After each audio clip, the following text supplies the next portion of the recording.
Hello everyone, I hope all are feeling well. और इस video में हम लोग चंद्रशेखर आज़ाद के बारे में जानेंगे। आखिर चंद्रशेखर आज़ाद का जन्म कब हुआ था, क्योंकि आज एक्चुअली 23 जुलाई है और आज इनकी जयंती भी हम लोग मनाते हैं।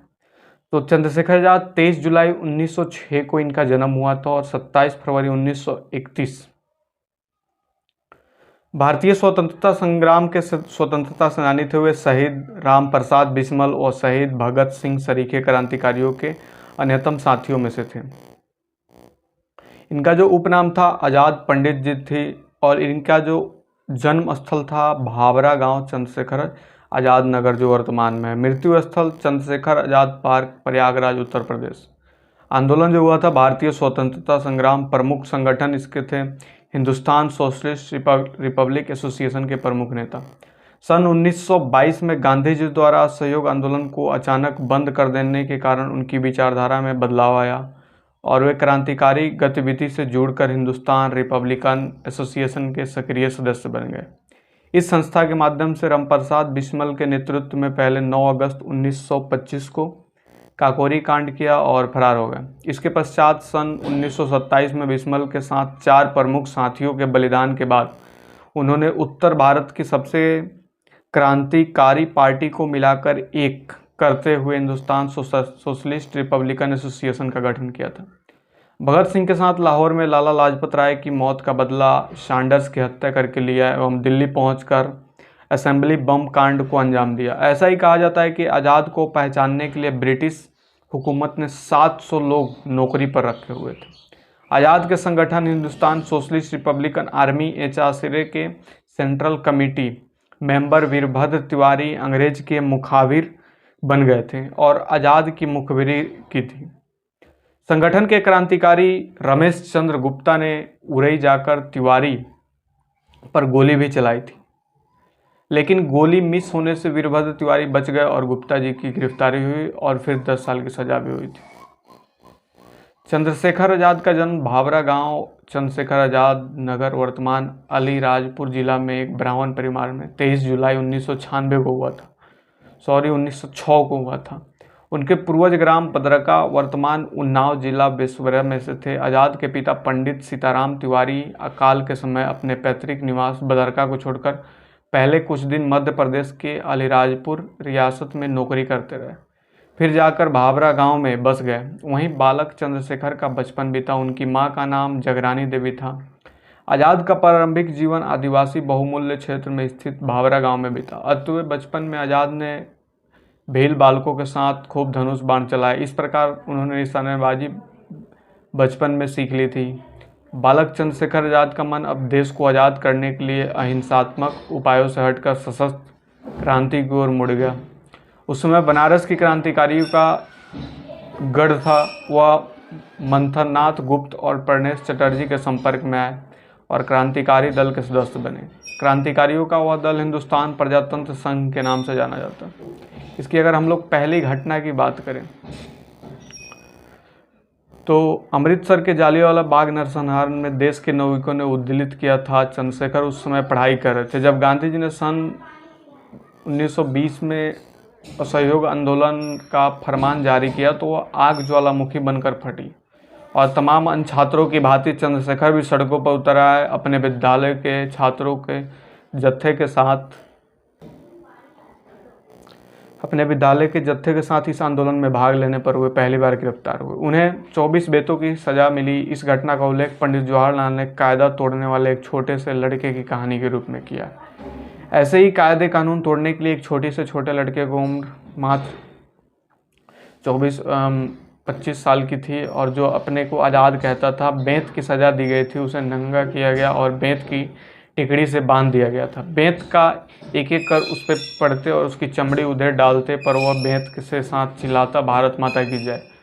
वह लड़का तब तक यही नारा लगाता जब तक कि वह बेहोश ना हो गया। बाद में वह लड़का उत्तर भारत के क्रांतिकारियों का दल बड़ा नेता बना। झांसी में क्रांतिकारी गतिविधियों की बात करें तो चंद्रशेखर आज़ाद ने एक निर्धारित समय के लिए झांसी को अपना गढ़ बना लिया था।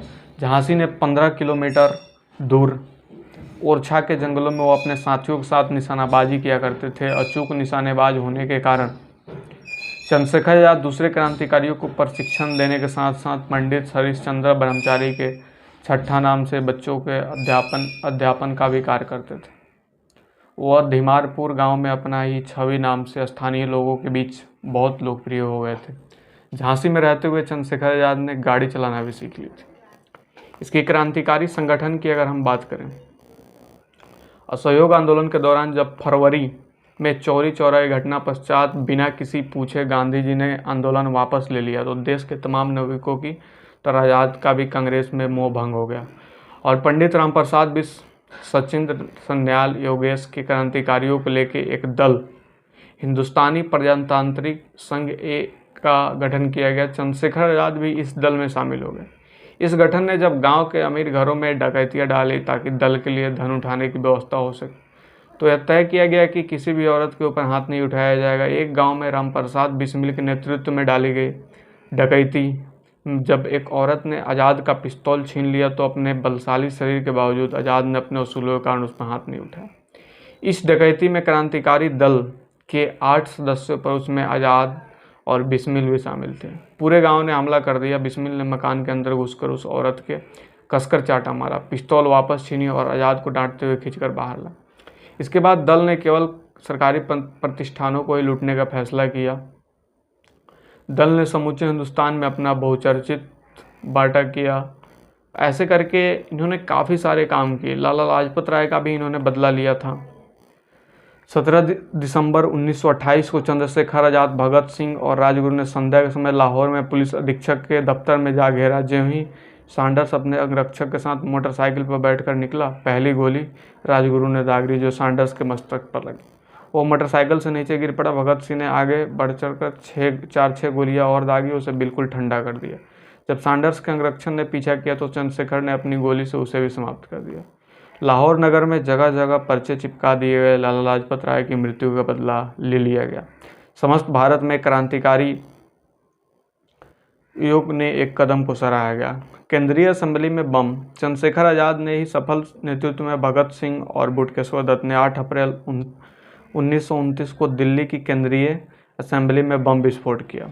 यह विस्फोट किसी को भी नुकसान पहुंचाने के उद्देश्य से नहीं किया गया था। विस्फोट अंग्रेज सरकार द्वारा बनाए गए काले कानूनों के विरोध में किया गया था। इस कांड के फलस्वरूप क्रांतिकारी बहुत जनप्रिय हो गए। केंद्रीय असेंबली में बम विस्फोट करने के बाद भगत सिंह और बटुकेश्वर दत्त ने स्वयं को गिरफ्तार कर लिया, जो न्यायालय में अपना प्रचार मंच बनाना चाहते थे। उसके बाद अगर इनकी हम चरम सक्रियता की बात करें तो आज़ाद के प्रशंसक में पंडित मोतीलाल नेहरू, पुरुषोत्तम टंडन का नाम मशहूर शुमार था। इन्होंने इसके लिए काफ़ी सारे बलिदान भी दिए।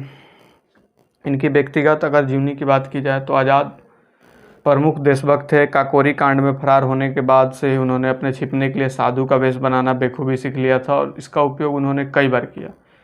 वे दल के किसी धन जुटाने हेतु गाजीपुर के एक मरनासाथ साधु के पास चेला बनकर भी रहे ताकि उसे मरने के बाद मठ की संपत्ति उनके हाथ लग जाए, परंतु वहां जाकर उन्हें पता चला कि साधु उनके पहुंचने के पश्चात मंडसन नहीं रहा और अपितु अधिक हट्टा कट्टा होने लगा, तो वे वापस आ गए। प्राय सभी क्रांतिकारी उन दिनों रूस की क्रांतिकारी कहानियों से अत्यधिक प्रभावित थे। आज़ाद भी थे, लेकिन वे खुद पढ़ने के बजाय दूसरों में सुनने से ज़्यादा आनंदित होते थे। एक बार दल के गठन के लिए बम्बई गए तो वहाँ उन्होंने कई फिल्में भी देखी। उस समय मुख्य फिल्मों का भी प्रचलन था, अतः वह फिल्मों के प्रति विशेष आकर्षित नहीं थे। चंद्रशेखर आजाद ने वीरता की नई परिभाषा लिखी थी। उनके बलिदान के बाद उनके प्रारंभिक कार्य किया गया। युवक स्वतंत्रता आंदोलन में कूद पड़े। आज़ाद की शहादत के 16 वर्षों के बाद 24 अगस्त को हिंदुस्तान की आज़ादी का उनका सपना पूरा हुआ, किंतु वे उसे जीत देख ना सके। उन्हें पंडित जी ही कहकर संबोधित किया करते थे।